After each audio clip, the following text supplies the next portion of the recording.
बरसों पुराने विवाद को खत्म करके पवन सिंह और वहीं ज्योति सिंह पूरे 3 साल के बाद एक दूसरे के साथ मस्ती मजाक करते नजर आए। जी हाँ दोस्तों, आपसे एक बता दें कि पूरे 3 साल के बाद पवन सिंह अपनी पत्नी ज्योति सिंह के साथ विवाद खत्म किया। जहाँ इनकी विवाद खत्म हुई तो किसी को यकीन भी नहीं हो रही थी। जी हाँ, ये दोनों तो एक दूसरे के कट्टर दुश्मन बन चुके थे और इनकी लड़ाई आड़ा कोर्ट तक पहुंच चुकी थी। लेकिन भाई आपसे एक बता दें कि पवन सिंह और वहीं ज्योति सिंह फिर से एक हो गए हैं।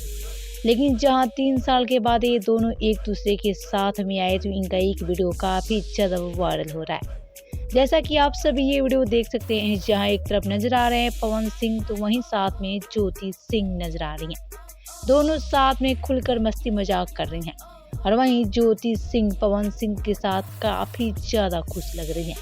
जरा आप सभी देखिए ज्योति सिंह का ये वीडियो।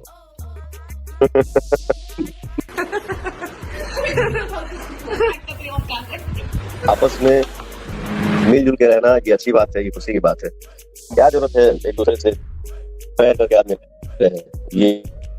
तो दोस्तों, आप सबने भी देखा पवन और वहीं ज्योति सिंह का ये प्यारा सा वीडियो, जहां दोनों एक साथ वीडियो कॉल पे बातें कर रहे हैं, खूब ज्यादा मस्ती भी करते नजर आ रहे हैं। तो आपसे वो क्या कहना है पवन सिंह और वहीं ज्योति सिंह को लेकर हमें नीचे कमेंट करके जरूर बताएं।